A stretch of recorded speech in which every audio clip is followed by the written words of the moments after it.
de faire l'apprentissage il y a très longtemps. Et ça a été pour moi le premier contact avec le monde bancaire. Et j'ai tellement apprécié que 30 et quelques années après, je fais toujours ce métier. Au début, j'avais vraiment très peur d'arriver, de ne pas pouvoir m'intégrer, de ne pas comprendre ce qu'on me demande. On peut se dire que toutes ces personnes qui sont en tailleur ou en costume cravate, ça fait un petit peu peur. C'est une idée assez répandue, encore actuellement, de se dire le gymnase ou le collège, c'est pour les bons à l'école, et l'apprentissage, c'est pour ceux qui ne sont pas très forts scolairement parlant. J'ai fait un collège et j'ai obtenu mon diplôme, donc ça n'a pas été par dépit, ça a été par choix. Je pense qu'il faut bien réfléchir et en amont faire des stages pour vraiment se rendre compte de ce qu'est le monde professionnel. Et puis il ne faut pas choisir l'apprentissage par voie de facilité. C'est aussi une idée et un stéréotype de l'apprentissage, c'est que c'est quelque chose de facile, de tranquille. Mais en fait, pas du tout. C'est vrai qu'au début, je dirais même que j'ai galéré carrément. L'apprentissage bancaire, c'est quelque chose d'assez difficile. Ça demande beaucoup de travail et d'organisation. On est traité comme n'importe quel employé.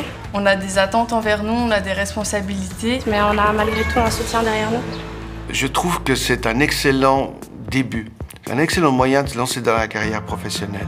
Ce qui est vraiment génial dans cette formation, c'est que nous avons une grande diversité avec les cours et l'entreprise, c'est-à-dire que j'ai 1 jour et demi d'école par semaine, ce qui me permet d'avoir un équilibre entre le monde bancaire et le monde scolaire. Ça nous plonge vraiment dans le monde professionnel et on a aussi à côté l'école la possibilité de faire une maturité intégrée.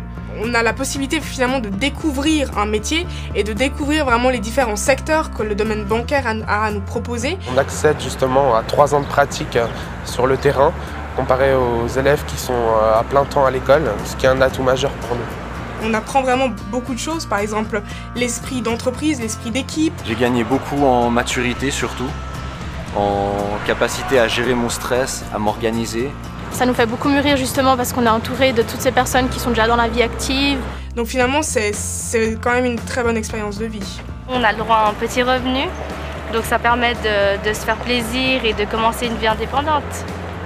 Si j'avais pas choisi de faire l'apprentissage, peut-être que je serais encore aujourd'hui en train de me poser la question sur quel est le travail que j'ai réellement envie de faire. Pour moi, franchement, l'apprentissage a presque été une révélation en fait. Ça m'a vraiment permis de m'épanouir. Ça comble toutes mes attentes. Pour moi, c'est une formation riche et complète.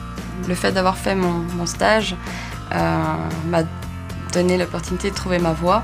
Je me sens fière d'avoir été choisie et heureuse de me rendre au travail. En comparaison avec d'autres de mes amis, j'ai l'impression d'être mieux préparée pour une vie professionnelle. C'est une porte d'entrée en fait à différentes formations qui permettent d'aller plus loin que juste l'apprentissage. On peut vraiment continuer et construire une vraie carrière sur cette formation de base. Après un apprentissage, vous pouvez faire une maturité professionnelle, vous pouvez la faire même en même temps et après rejoindre les autres écoles spécialisées si vous en avez envie et si vous en avez aussi les capacités. Mais la grande majorité des apprentis ont ces capacités, donc peuvent se former toute leur vie durant.